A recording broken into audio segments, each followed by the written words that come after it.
ಸುದ್ದಿಗೆ ಹೋಗೋಣ. ಸಿಡಿ ಫ್ಯಾಕ್ಟರಿ ಮಾಲೀಕ ವರ್ಸಸ್ ಬ್ಲೂ ಬಾಯ್ಸ್ ಫ್ಯಾಕ್ಟರಿ. ನೀಲಿ ಸಿನಿಮಾ ಜೈಲಲ್ಲಿ ನೀಲಮೇಘ ಶ್ಯಾಮ. ಎಚ್ಡಿಕೆ ಡಿಕೆ ನಡುವೆ ಸಮರ ಶುರು. ಸಿಡಿ ಸಂಘರ್ಷ. ಎಚ್ಡಿಕೆ ಸಿಡಿ ವಾರ್.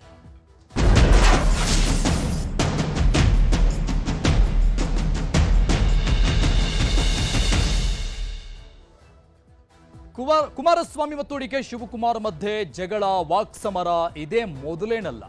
ಆಜನ್ಮ ವೈರಿಗಳಂತೆ ಯಾವಾಗಲೂ ಕೂಡ ಯಾವುದೇ ಸ್ಥಳೀಯ ಮಟ್ಟದ ಚುನಾವಣೆಗಳು ಆ ಭಾಗದಲ್ಲಿ ಆದಾಗಿಂದಲೂ ಕೂಡ ಅಟ್ ಪ್ರೆಸೆಂಟ್ ಇಲ್ಲಿವರೆಗೂ ಅವರು ವಾಗ್ದಾಳಿಗಳನ್ನ ಸೋಷಿಯಲ್ ಮೀಡಿಯಾದಿಂದ ಹಿಡ್ಕೊಂಡು ನೇರ ವಾಗ್ದಾಳಿಗಳನ್ನು ಕೂಡ ಮಾಡಿಕೊಂಡಿದ್ದಿದೆ. ಸೊ ಇವತ್ತು ಮತ್ತೊಂದು ಹಂತದ ವಾಗ್ದಾಳಿ ಇಬ್ಬರ ಮಧ್ಯದಲ್ಲಿ ಆಗಿರುವಂತದ್ದು. ಏನಾಯಿತು ಅನ್ನುವಂಥ ಡೀಟೇಲ್ಸ್ ನೋಡ್ತಾ ಹೋಗೋಣ. ಬಳ್ಳಾರಿ ಗಲಾಟೆ ವಿಚಾರವಾಗಿ ಆರಂಭವಾದಂತಹ ಜಗಳ ಈಗ ವೈಯಕ್ತಿಕವಾದಂತಹ ತೇಜೋವಧೆಯವರೆಗೂ ಬಂದು ನಿಂತ್ಕೊಂಡಿದೆ. ವೈಯಕ್ತಿಕ ಯುದ್ಧವಾಗಿ ನಿಂತ್ಕೊಂಡಿದೆ ಇಬ್ಬರ ಮಧ್ಯದಲ್ಲಿ.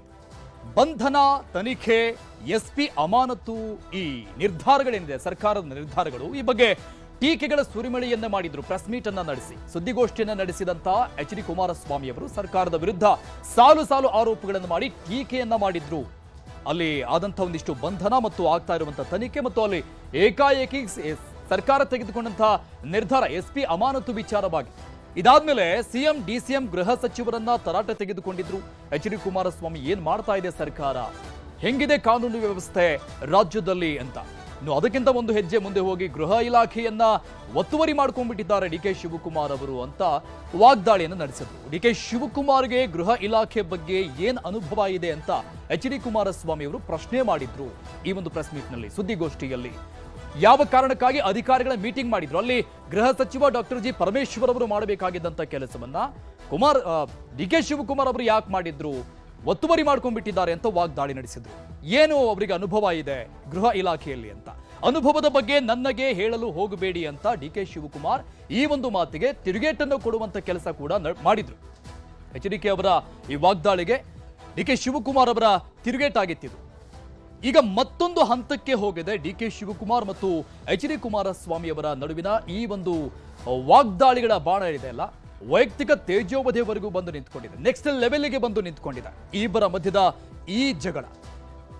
ಎಚ್.ಡಿ.ಕೆ ಮತ್ತು ಡಿಕೆ ಶಿವಕುಮಾರ್ ಮಧ್ಯೆ ವೈಯಕ್ತಿಕ ಮಟ್ಟದ ಜಟಾಪಟಿ ನಡೀತಾ ಇದೆ. ಈ ಹಿಂದೆಯೂ ಕೂಡ ಅವರು ವೈಯಕ್ತಿಕವಾದಂತಹ ಹೇಳಿಕೆಗಳನ್ನ, ಅಂದ್ರೆ ಆ ರೀತಿಯಾಗಿ ಬೈದಾಡಿಕೊಂಡಿರೋದನ್ನ ಇಡೀ ರಾಜ್ಯದ ಜನತೆ ನೋಡಿದ್ದು ಕೂಡ ಅನೇಕ ಉದಾಹರಣೆಗಳಿದೆ. ಅದಕ್ಕೆ ಮತ್ತೊಂದು ಆಡ್ ಆನ್ ಆಗುವಂತಹ ರೀತಿಯಾದಂತಹ ಜಗಳ. ಇಲ್ಲಿವರೆಗೂ ರಾಜಕೀಯ ಜಟಾಪಟಿ ನಡೀತಾ ಇತ್ತು, ಈಗ ವೈಯಕ್ತಿಕ ವಿಚಾರ ಹಾಗೆ ಇದು ಕನ್ವರ್ಟ್ ಆಗ್ತಾ ಇದೆ. ಹಾಗಾದ್ರೆ ಜೆಡಿಎಸ್ ಈ ಎಲ್ಲ ಬೆಳವಣಿಗೆಗಳ ನಂತರದಲ್ಲಿ ಜೆಡಿಎಸ್ ಏನಂತ ಟ್ವೀಟ್ ಮಾಡ್ತು ಅಂತ ನೋಡ್ತಾ ಹೋದ್ರೆ, ಸಿಡಿ ಫ್ಯಾಕ್ಟರಿ ಮಾಲೀಕನ ಮನೆಹಾಳು ಆತ್ಮಾರತಿ ಬಗ್ಗೆ ಕಾಂಗ್ರೆಸ್ ಮರೆತಿದೆ ಅಂತ ಟ್ವೀಟ್ ಅನ್ನ ಮಾಡಿರುವಂತದ್ದು. ಜೆಡಿಎಸ್ ಮಾಡಿರುವಂತ ಟ್ವೀಟ್ ಇದು. ಎಲ್ಲ ವಿಚಾರಗಳನ್ನ ಖಾರವಾಗಿ ನುಡಿದಿರುವುದು ಕಾಂಗ್ರೆಸ್ ಮೇಲೆ. ಸಿಡಿ ಫ್ಯಾಕ್ಟರಿ ಮಾಲೀಕ ಅಂತ ಕರೆದಿದೆ ಫಸ್ಟ್ ಪಾಯಿಂಟ್ ನಲ್ಲಿ. ಇನ್ನು ನೆಕ್ಸ್ಟ್, ಟೆಂಟ್ ನಲ್ಲಿ ನೀಲಿ ಸಿನಿಮಾ ತೋರಿಸಿದ ದಂಧೆಕೋರನ ಆತ್ಮಾರತಿ ಎಂತಹದ್ದು ಅಂತ ಪ್ರಶ್ನೆ ಮಾಡಿದೆ. ಅಂದ್ರೆ ಪ್ರತ್ಯಕ್ಷವಾಗಿನೋ ಅಥವಾ ಪರೋಕ್ಷವಾಗಿನೋ ಡಿಕೆ ಶಿವಕುಮಾರ್ ಅವರಿಗೆ ನೇರವಾದಂತಹ ಪ್ರಶ್ನೆಯನ್ನ ಕೇಳಿರೋದು. ಈ ರೀತಿಯಾಗಿ ಅವಹೇಳನಕಾರಿಯಾಗಿ ಟ್ವೀಟ್ ಅನ್ನ, ಅಂದ್ರೆ ಭಾಷೆಗಳನ್ನ ಬಳಸಿ ಟ್ವೀಟ್ ಅನ್ನ ಮಾಡಿರೋದು ಜೆಡಿಎಸ್. ಕಲೆಕ್ಷನ್ ಗಿರಾಕಿಯ ಆತ್ಮಾರತಿ ಇರುವುದು ಮಸಾಜ್ ಪಾರ್ಲರ್ಗಳಲ್ಲಿ ಅಲ್ಲವೇ ಅಂತ ಪ್ರಶ್ನೆ ಮಾಡಿದೆ. ಒಂದೊಂದೇ ಪಾಯಿಂಟ್ಗಳನ್ನ ಜೆಡಿಎಸ್ ತನ್ನ ಟ್ವೀಟ್ ನಲ್ಲಿ, ಎಕ್ಸ್ ಖಾತೆಯ ಟ್ವೀಟ್ ನಲ್ಲಿ ಹಾಕಿರುವಂತಹ ಪ್ರಮುಖ ಅಂಶಗಳಿದು. ಕಲೆಕ್ಷನ್ ಗಿರಾಕಿ ಅಂತ ಕರೆದಿದೆ. ಹನಿ ಟ್ರ್ಯಾಪ್ ಅಧ್ಯಕ್ಷನ ಆತ್ಮಹತ್ಯೆಗೆ ಸಂಪುಟದ ಮಂತ್ರಿಗಳು, ಶಾಸಕರೇ ಬಲಿಪಶುಗಳಲ್ಲವೇ? ಅಂದ್ರೆ ಕೆಲವೊಂದಿಷ್ಟು ತಮ್ಮ ಶಾಸಕರುಗಳನ್ನೇ ಬಲಿಪಶು ಮಾಡಿರುವಂತದ್ದು ಇವರೇ ಅಲ್ಲವೇ ಅಂತ ಪ್ರಶ್ನೆಯನ್ನ ಕೇಳಿದರು. ಈ ರೀತಿಯಾಗಿ ಡಿಕೆಶಿ ವಿರುದ್ಧ ತನ್ನ ಆಕ್ರೋಶವನ್ನ ವ್ಯಕ್ತಪಡಿಸಿರುವಂತದ್ದು ಜೆಡಿಎಸ್. ದೀನದಲಿತರು, ಬಡವರು, ಮಹಿಳೆಯರ ಜಮೀನು ಕಬಳಿಸುವಂತಹ ರಿಯಲ್ ಎಸ್ಟೇಟ್ ಮಾಡಿದ್ಯಾರು, ನೀವೇ ಅಲ್ವೇ ಅಂತ ನೇರವಾದಂತಹ ಬಾಣ ಬಿಟ್ಟಿದೆ ಕಾಂಗ್ರೆಸ್, ಜೆಡಿಎಸ್ ಕಾಂಗ್ರೆಸ್ಗೆ.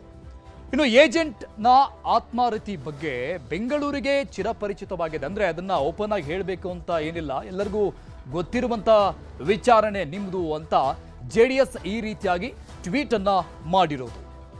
ಸ್ವಾರ್ಥ ಸಾಧನೆಗೆ ಬ್ಲಾಕ್ ಮೇಲ್ ಮಾಡುವ ಆತ್ಮಾರತಿಯ ರಾಜಕಾರಣಿಯ ಅನಾಚಾರಗಳ ದೊಡ್ಡ ಪಟ್ಟಿನೇ ಇದೆ. ಇದು ಒಂದು ರೀತಿಯಾಗಿ ಸ್ಯಾಂಪಲ್ ಅಷ್ಟೇ ನಾವು ಹೇಳ್ತಾ ಇರುವಂತದ್ದು. ಇದರ ಒಂದು ದೊಡ್ಡ ಪಟ್ಟಿನೇ ನಮ್ಮ ಬಳಿ ಇದೆ. ರೌಡಿ ರಾಜಕಾರಣಿಯ ಅನುಭವದ ಕೊಚ್ಚೆಗೆ ಯಾರು ತಾನೇ ಸಮ? ನಿಮಗೆ ಯಾರು ಪ್ರತಿಸ್ಪರ್ಧಿಗಳೇ ಇಲ್ಲ ಅಂತ ನೇರವಾಗಿ ತಿವಿದಿರೋದು ಡಿ ಕೆ ಶಿವಕುಮಾರ್ ಅವರಿಗೆ. ಅಂಗೈ ಹುಣ್ಣಿಗೆ ಕನ್ನಡಿ ಬೇಕೆ, ರೋಲ್ ಕಾಲ್ ಅಧ್ಯಕ್ಷ ಅಂತ ಪ್ರಶ್ನೆ ಮಾಡಿದೆ ಜೆಡಿಎಸ್. ಡಿ ಕೆ ಶಿವಕುಮಾರ್ ಅವರಿಗೆ ಕೇಳಿರುವಂತಹ ಪ್ರಶ್ನೆಗಳಿದು. ಈ ರೀತಿಯಾಗಿ ವೈಯಕ್ತಿಕ ತೇಜೋವಧೆಯವರೆಗೂ ಈ ಒಂದು ಜಗಳ, ಬಳ್ಳಾರಿಯ ಬ್ಯಾನರ್ ಗಲಾಟೆಯಿಂದ ಶುರುವಾದಂತ ವಿಚಾರ ಏನಿದೆ, ಅಲ್ಲಿನ ಟೀಕೆಗಳು ಇಲ್ಲಿವರೆಗೂ ಬಂದು ನಿಂತ್ಕೊಂಡಿದೆ. ಇದಕ್ಕೆ ಕಾಂಗ್ರೆಸ್ ಟ್ವೀಟ್ ಏನಾಗಿತ್ತು, ಇದಕ್ಕೆ ಅವರ ತಿರುಗೇಟೇನು? ಅಗಟಗಟ ನಿಮ್ಮದು ಸೆಕ್ಯೂರ್ಡ್ ಬ್ಲೂ ಬಾಯ್ಸ್ ಪಾರ್ಟಿ ಅನ್ನೋದು ಮರೆತು ಹೋಯ್ತೆ ಅಂತ ಹಾಸನದಲ್ಲಿ ಆದಂತಹ ಒಂದಿಷ್ಟು ಪೆನ್ ಡ್ರೈವ್ ವಿಚಾರಗಳನ್ನ ಕೆದಕಿ ಅವರಿಗೆ ತಿರುಗೇಟನ್ನು ಕೊಟ್ಟಿರುವಂತದ್ದು ಕಾಂಗ್ರೆಸ್ನ ತಿರುಗೇಟಿದು. ಇದು ಸೆಕ್ಯೂರ್ಡ್ ಬ್ಲೂ ಬಾಯ್ಸ್ ಅಂತ ಕರೆದಿದೆ ಕಾಂಗ್ರೆಸ್. ಅದು ಇಷ್ಟು ಬೇಗ ಶಾಂತಂ ಪಾಪಂ, ಇಷ್ಟು ಬೇಗ ಮರ್ತು ಬಿಟ್ರ ಶಾಂತಂ ಪಾಪಂ ಅಂತಂದ್ರೆ ಒಂದು ರೀತಿಯಾಗಿ ಸಾರ್ಕಾಸ್ಟಿಕ್ ಆಗಿ ಟ್ವೀಟ್ ಅನ್ನ ಮಾಡಿರೋದು, ತಿರುಗೇಟನ್ನು ಕೊಟ್ಟಿರುವಂತದ್ದು, ಹಾಸ್ಯಾಸ್ಪದವಾಗಿ ಜೆಡಿಎಸ್ನ ಅಂದ್ರೆ ಕುಮಾರಸ್ವಾಮಿ ಅವರ ಕಾಲೆಳೆಯುವಂತ ಕೆಲಸವನ್ನ ಕಾಂಗ್ರೆಸ್ ಮಾಡಿದೆ. ನಿಮ್ಮಲ್ಲಿ ಬ್ಲೂ ಫಿಲಂ ನಿರ್ಮಾಪಕರು, ನಿರ್ದೇಶಕರುಗಳು, ಎಲ್ಲಕ್ಕಿಂತ ಮಿಗಿಲಾಗಿ ಪಾತ್ರಧಾರಿಗಳು ತುಂಬಿ ತುಳುಕ್ತಾ ಇದ್ದಾರೆ.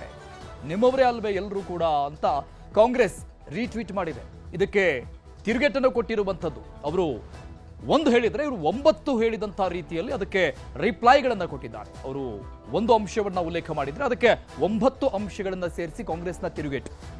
ನಿಮ್ಮ ಹುಡುಗ ನಿರ್ಮಿಸಿ ನಟಿಸಿದಂತಹ ಹಾಸನ್ ಬ್ಲೂ ಚಿತ್ರ ವರ್ಲ್ಡ್ ಫೇಮಸ್ ಆಗಿದೆ. ಅದನ್ನ ಇಷ್ಟು ಬೇಗ ಮರ್ತ್ಬಿಟ್ರ ಶಾಂತಂ ಪಾಪಂ ಅಂದ್ರೆ ಪ್ರಜ್ವಲ್ ರೇವಣ್ಣ ಅವರ ಈ ರಾಸಲೀಲೆಯ ಪೆನ್ ಡ್ರೈವ್ ವಿಚಾರ ಏನು ವೈರಲ್ ಆಗಿತ್ತು MP ಎಲೆಕ್ಷನ್ ಸಂದರ್ಭದಲ್ಲಿ, ಆ ಒಂದು ವಿಚಾರವನ್ನ ಮತ್ತೆ ಎಳೆದು ತಂದು ಇಲ್ಲಿ HD ಕುಮಾರಸ್ವಾಮಿ ಅವರಿಗೆ ತಿರುಗೇಟನ್ನ ಕೊಟ್ಟಿರುವಂಥದ್ದು. ಎಲ್ಲರೂ ನಿಮ್ಮವರೇ ಅಲ್ವೇ, ಆ ಒಂದು ಫಿಲ್ಮ್ ವರ್ಲ್ಡ್ ಫೇಮಸ್ ಆಗಿತ್ತು, ಅದನ್ನು ಮರ್ತು ಬಿಟ್ರಾ ಅಂತ. ಕರ್ನಾಟಕದ ಕೀರ್ತಿ ಪತಾಕೆಯನ್ನ ಹಾಲಿವುಡ್ ವರೆಗೂ ಹಾರಾಡಿಸಿದೆ. ಈ ಒಂದು ಕೀರ್ತಿ ಪತಾಕೆಯನ್ನ ಹಾರಾಡಿಸಿದವರು ಕೂಡ ನಿಮ್ಮವರೇ ಅಲ್ವೇ ಕುಮಾರಸ್ವಾಮಿ ಅವರೇ ಅಂತ ಈ ರೀತಿಯಾಗಿ ಕಾಂಗ್ರೆಸ್ ರೀಟ್ವೀಟ್ ಅಂದ್ರೆ ತಿರುಗೇಟನ್ನ ಕೊಟ್ಟಿರೋದು. ಅವರು ಈಗಲೂ ಜೈಲಲ್ಲಿ ನೀಲಮೇಘ ಶ್ಯಾಮ ಹಾಡ್ತಾ ಇದ್ದಾರೆ, ಅದೇ ದಾಟಿಯಲ್ಲಿ ಹಾಡ್ತಾ ಇದ್ದಾರೆ, ಈಗಲೂ ಕೂಡ ಹಾಗೇ ಇದ್ದಾರೆ ಅನ್ನುವಂಥ ಅರ್ಥದಲ್ಲಿ ಹೇಳಿರೋದು. ನಿಮ್ಮ ಇನ್ನೊಬ್ಬ ಲಿಂಬೆಯ ಬನದ ನಾಯಕರು ಲಿಂಬೆ ಹಣ್ಣಿನಂತ ಹಾಡು ಹೇಳಲು ಹೋಗಿ ಜೈಲಲ್ಲಿ ಮುದ್ದೆ ಮುರಿದು ಬಂದಿದ್ದಾರೆ. ಅಂದ್ರೆ ಸೂರಜ್ ರೇವಣ್ಣ ಅವರ ವಿಚಾರವನ್ನು ಕೂಡ ಇಲ್ಲಿ ಎಳೆತಂದು ಕಾಂಗ್ರೆಸ್ ತಿರುಗೇಟನ್ನ ಕೊಟ್ಟಿದೆ.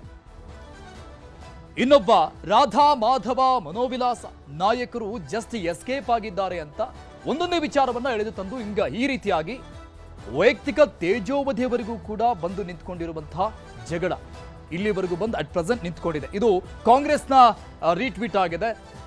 JDS ಮಾಡಿರುವಂತಹ ಟೀಕೆಗಳಿಗೆ ನಿಮ್ಮ ನಾಯಕರೇ ನಿರ್ಮಿಸಿ, ನಿರ್ದೇಶಿಸಿ, ನಟಿಸಿ, ಸಿನಿಮಾ ತೆಗೆದು ಇಡೀ ಜಗತ್ತಿಗೆ ತೋರಿಸಿರುವಾಗ ಇನ್ನು ಬೇರೆಯವರಿಗೆ ಟೆಂಟ್ನಲ್ಲಿ ತೋರಿಸುವಂತ ಅವಕಾಶ ಎಲ್ಲಿದೆ? ನಾವಂಥದ್ದು ಮಾಡೋಕೆ ಹೋಗೋದಿಲ್ಲ. ಎಲ್ಲರೂ ನಿಮ್ಮವರೇ ಇದ್ದಾರಲ್ಲ, ನಿರ್ದೇಶಕರು ನಿಮ್ಮವರೇ, ನಿರ್ಮಾಪಕರು ನಿಮ್ಮವರೇ, ಪಾತ್ರಧಾರಿಗಳು ನಿಮ್ಮವರೇ, ಅದನ್ನೆಲ್ಲ ಇಡೀ ಜಗತ್ತಿಗೆ ಹಂಚಿದವರು ನೀವರೇ, ನಿಮ್ಮವರೇ, ತೋರಿಸಿದ್ದು ನೀವೇ. ಸೊ ಹಾಗಾಗಿ ಉಳಿದಂಥವರಿಗೆ ಟೆಂಟ್ನಲ್ಲಿ ತೋರಿಸೋದಕ್ಕೆ ಅವಕಾಶ ಎಲ್ಲಿದೆ ನೀವೇ ಇರುವಾಗ ಅನ್ನುವಂಥ ಅರ್ಥದಲ್ಲಿ ತಿವಿದಿರೋದು.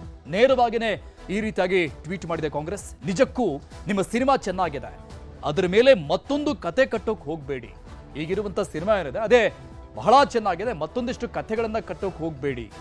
ಸುಮ್ಮನೆ ಆಕಾಶಕ್ಕೆ ಉಗುಳಿ ಮುಖಕ್ಕೆ ಸಿಂಪಡಿಸಿಕೊಳ್ಳಬೇಡಿ, ಅಂದ್ರೆ ನಮಗೆ ಹೇಳಕ್ ಬರಬೇಡಿ, ನಿಮ್ಮ ತಟ್ಟೆಯಲ್ಲಿ ಹೆಗ್ಗಣ ಬಿದ್ದಿದೆ ಅದನ್ನು ನೋಡ್ಕೊಳ್ಳಿ ಅನ್ನುವಂಥ ಅರ್ಥದಲ್ಲಿ JDS ಮಾಡಿರುವಂತಹ ಟ್ವೀಟ್ಗಳೇನಿತ್ತು ಅದಕ್ಕೆ ಖಾರವಾದಂತಹ ತಿರುಗೇಟನ್ನು ಕೊಟ್ಟಿರುವಂಥದ್ದು. ವೈಯಕ್ತಿಕವಾದಂಥ ತೇಜೋವಧೆಯ ಮೂಲಕವಾಗಿ ಕಾಂಗ್ರೆಸ್ ತಿರುಗೇಟನ್ನು ಕೊಟ್ಟಿರುವಂಥದ್ದು.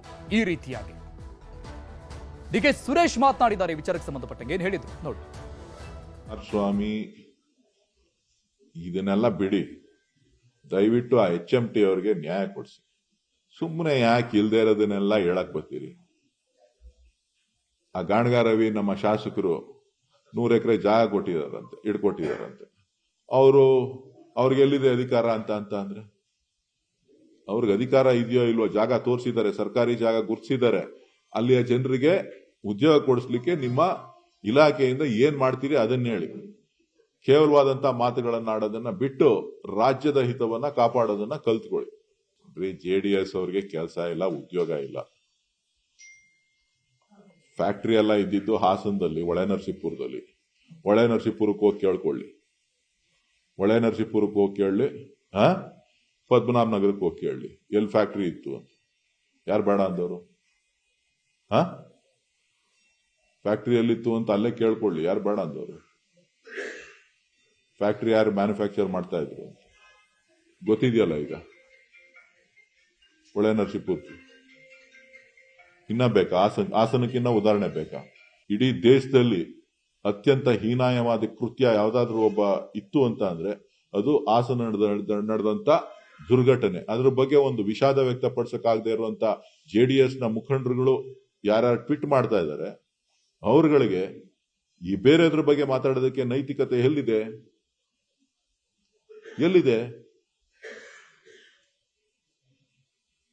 ದಯವಿಟ್ಟು ಅದನ್ನ ಬಿಟ್ಬಿಟ್ಟು ನಿಮ್ದೇನಿದೆ ನೀವು ನೋಡ್ಕೊಳ್ಳಿ.